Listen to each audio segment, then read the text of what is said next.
قطب الدین بختیار کاکی آپ فرماتے ہیں مرشد گرامی نے جب تک داتا صاحب کی قبر کو دیکھا ہے پشت نہیں کی، کمر نہیں کی، ادب کے ساتھ جا رہے ہیں۔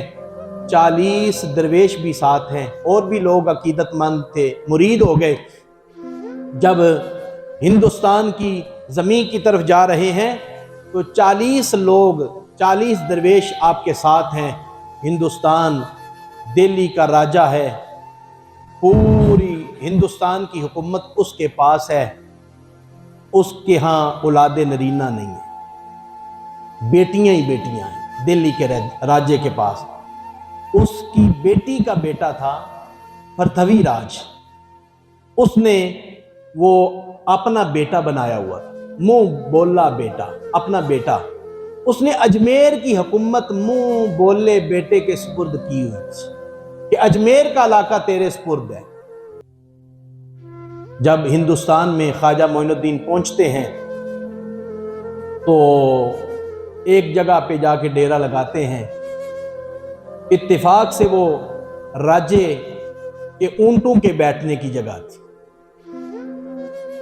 جو ہی 40 درویش بیٹھے، اب اللہ اللہ کرنے لگے۔ راجے کے سپاہی آئے، انہوں نے کہا او فقیر یہاں سے اٹھو، یہ راجے کے یہاں اونٹ بیٹھیں گے۔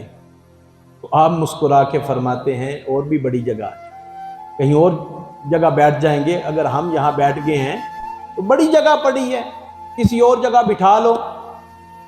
انہوں نے آگے سے بدتمیزی کی، راجے کے سپاہی تھے، بدتمیزی کرنے لگے، کہنے لگے او فقیر یہاں سے تمہیں اٹھنا ہی پڑے گا۔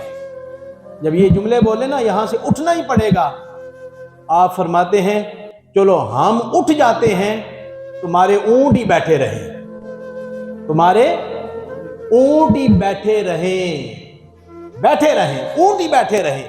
اتنا جملہ کہہ کے آپ اٹھ کے دوسری جگہ پہ چلے گئے۔ ساری رات اونٹ بیٹھے رہے، صبح کا وقت آیا، اونٹ بیٹھے ہیں، ان کو اٹھانے کی کوشش کی جا رہی ہے لیکن اونٹ اٹھتے نہیں ہیں۔ دہلی کے جو راجہ تھا اسے پیغام دیا گیا کہ فقیر نے کہا تھا کہ اونٹ بیٹھے رہیں، اونٹ اٹھنے کا نام ہی نہیں لے رہے۔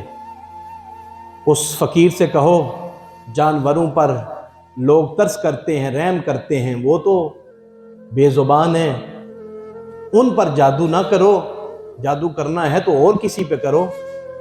لیکن انہیں کیا پتا تھا خواجہ معین الدین چشتی اجمیری کے پاس جو کچھ ہے وہ حقیقت ہے۔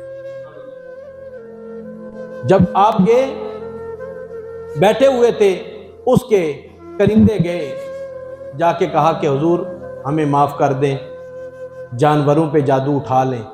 آپ فرمانے لگے تم نے بدتمیزی کی ہے، اس لیے ہم نے یہ کہا ہے بیٹھے رہیں، جاؤ جس کے حکم سے بیٹھے تھے اسی کے حکم سے اٹھ بیٹھیں گے، جس کے حکم سے بیٹھے تھے اسی کے حکم سے اٹھ بیٹھیں گے۔